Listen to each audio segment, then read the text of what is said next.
Hello students, बेटा let's start our next topic that is electric motor. इससे पहली video में आपने पढ़ा कि जब भी किसी करंट कैरिंग वायर को किसी मैग्नेटिक फील्ड में रखा जाता है तो उसके ऊपर फोर्स लगती है और उस फोर्स की डायरेक्शन हमें देता है कौन? Fleming left hand rule. Fleming left hand rule thumb, first finger और मिडिल फिंगर तीनों को एक दूसरे के परपेंडिकुलर करते हैं। तो बेटा हमें फर्स्ट फिंगर तो मैग्नेटिक फील्ड की डायरेक्शन देता है, ये वाला मिडिल फिंगर करंट की डायरेक्शन देता है, तो जो थंब है हमारा वो किसकी डायरेक्शन देता है? बेटा हमारी फोर्स की डायरेक्शन देता है। चलिए शुरू करते हैं। सबसे पहले इलेक्ट्रिक मोटर। कोई भी हमारे पास अगर प्रैक्टिकल चीज होती है तो उसके बारे में हम दो चार पॉइंट बना के लिखते हैं। सबसे पहला काम होता है कि जो हम पढ़ रहे हैं जिसके बारे में उसका फंक्शन क्या है, मतलब कि उसका काम क्या है। बेटा एक इलेक्ट्रिक मोटर जो होती है वो हमारी इलेक्ट्रिकल एनर्जी को हमारी मैकेनिकल एनर्जी में कन्वर्ट करती है। इलेक्ट्रिकल एनर्जी मतलब इलेक्ट्रिसिटी खाती है और उसके बाद वो कुछ मोशन प्रोड्यूस करती है, मैकेनिकल एनर्जी प्रोड्यूस करती है। ठीक है जी। तो हमारे पास इलेक्ट्रिक मोटर का सबसे पहले तो फंक्शन लिखेंगे। क्या फंक्शन है? क्या बेटा? It is an electrical device.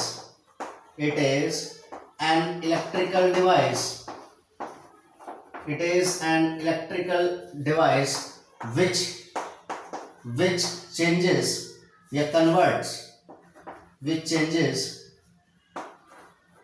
electrical energy into mechanical energy, electrical energy into mechanical energy। देखो लो, आप लोगों ने देखा होगा ना बेटे, घरों में पानी का जो पंप होता है, पानी की मोटर होती है, उसको हम लगाते हैं इलेक्ट्रिसिटी बोर्ड में, ऑन करते हैं तो हमारी मोटर जो है वो घूमने लग जाती है। यानी कुल मिला के जो हमारा पंप है उसको घुमाने के लिए मोटर यूज करते हैं और वो जो होता है वो हमारी मैकेनिकल एनर्जी है और लेके आ रही है वो इलेक्ट्रिकल एनर्जी। तो कुल मिलाकर वो क्या कर रही है बेटा? इलेक्ट्रिकल एनर्जी को कन्वर्ट कर रही है किसमें? मैकेनिकल एनर्जी में। ये काम होता है किसका? इलेक्ट्रिक मोटर का। सबसे पहला पॉइंट होता है, उसके बारे में फंक्शन निकला तो बता दिया हमने में क्या काम है इलेक्ट्रिक मोटर का, ये काम है।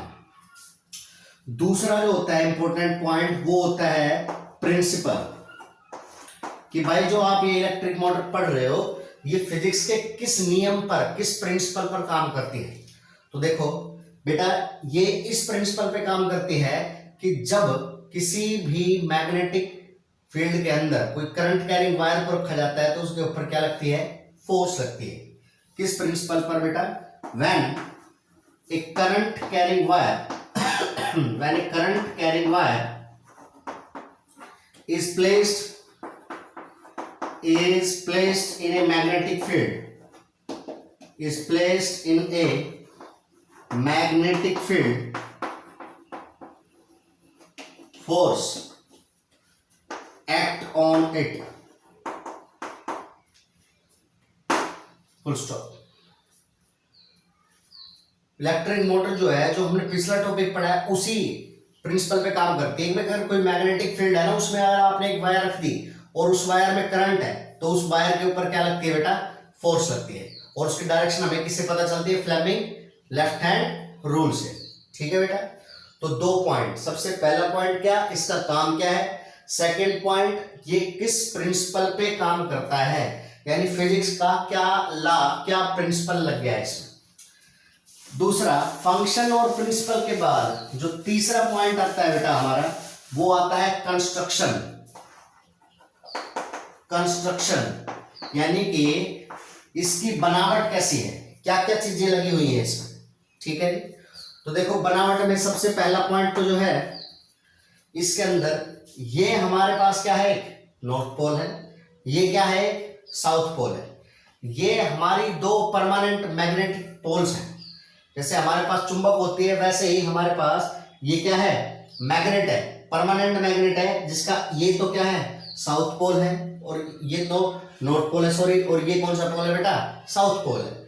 सबसे पहला पॉइंट है हमारे पास टू परमानेंट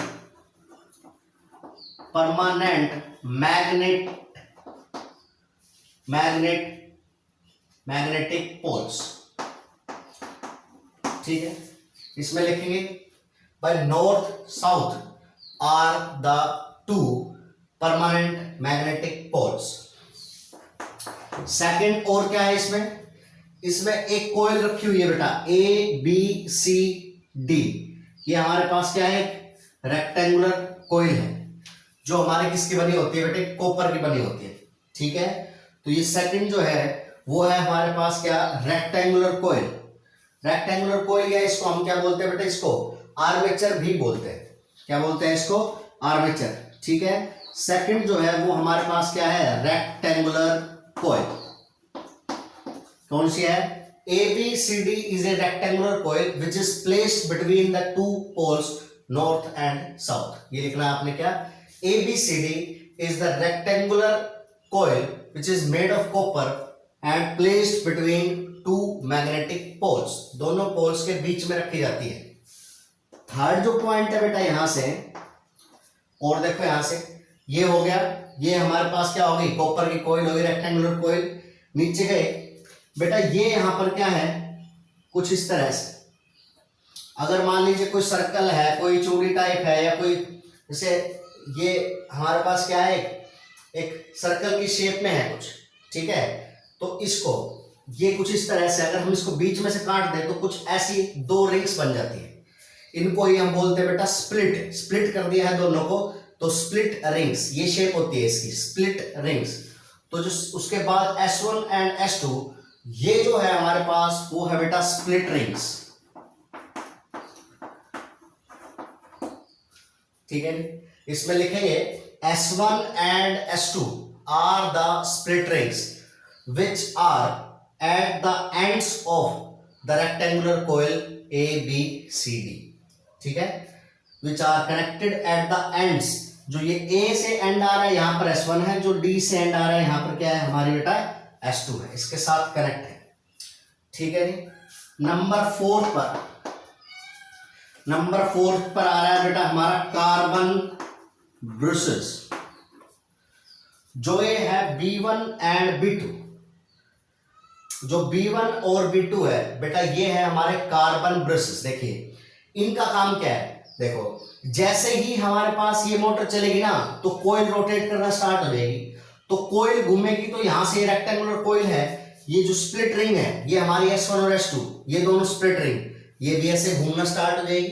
ठीक है भाई, ये स्प्लिट रिंग्स यहां से घूमना स्टार्ट हो जाएगी।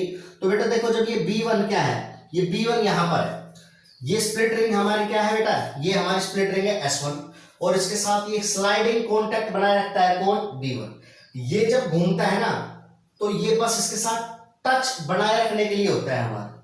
ठीक है, ये काम होता है किसका, ब्रश B1 का, ताकि ये जो है बाहर वाला सर्किट अंदर वाले स्प्लिट रिंग से, अंदर वाले कोयल से हमेशा क्या रहे, कनेक्टेड रहे। इस वजह से इन दोनों के बीच में क्या होता है, स्लाइड करने वाला, एक दूसरे की तरफ ये ऐसे स्लाइड कर रहा है इसके ऊपर।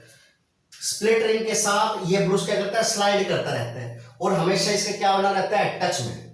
ठीक है, जब ये घूमती है तो कभी तो ये S1 के टच में जाता है, फिर घूमता घूमता जब S2 यहां रहता है तो B ये ब्रश फिर किसके कनेक्ट में आ जाता है बेटे, S2, यानी स्प्लिट रिंग किसके कनेक्ट में आ जाती है, बुश B1 के से कनेक्ट हो जाती है। जबकि जो S1 है वो किससे कनेक्ट हो जाती है, हमारी B2 से।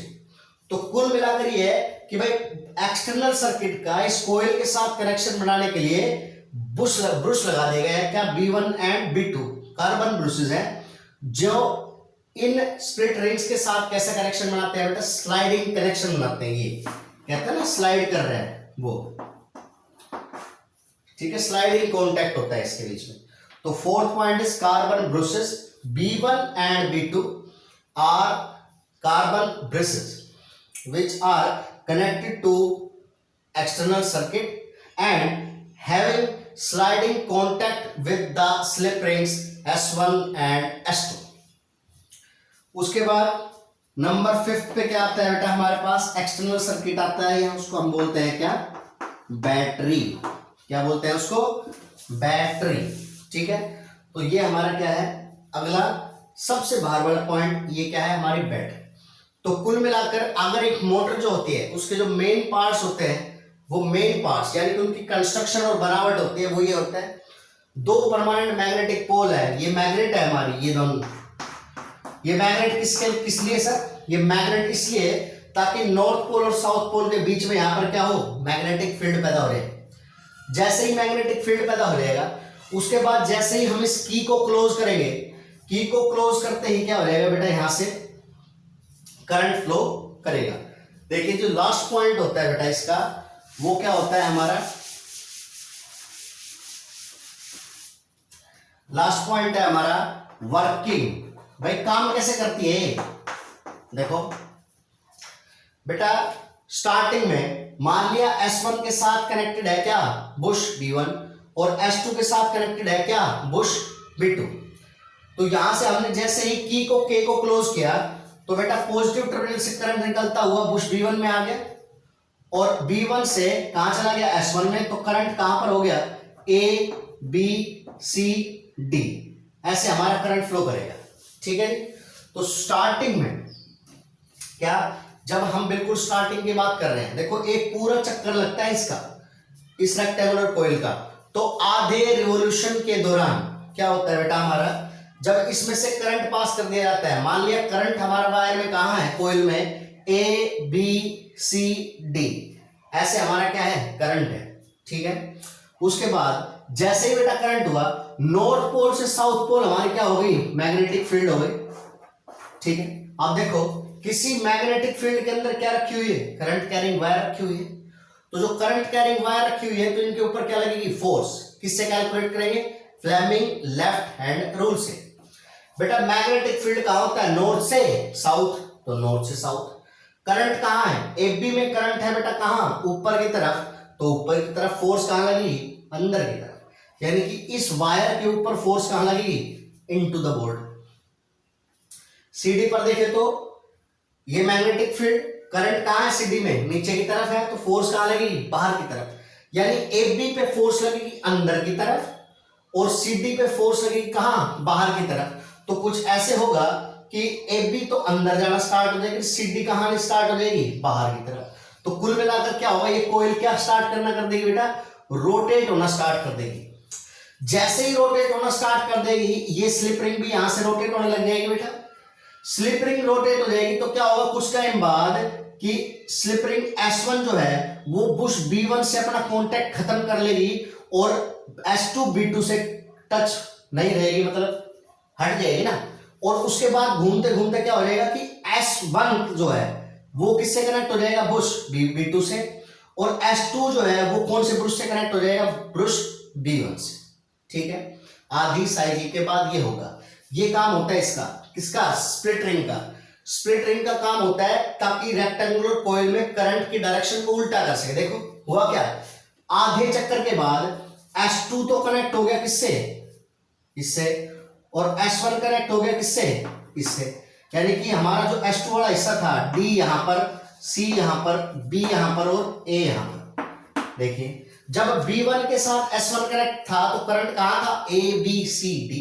अब अगर B1 के साथ S2 हो गया तो करंट हमारा हो गया कहां, D C B A, यानी कि हमारे पास करंट की डायरेक्शन क्या हो गई, रिवर्स हो गई।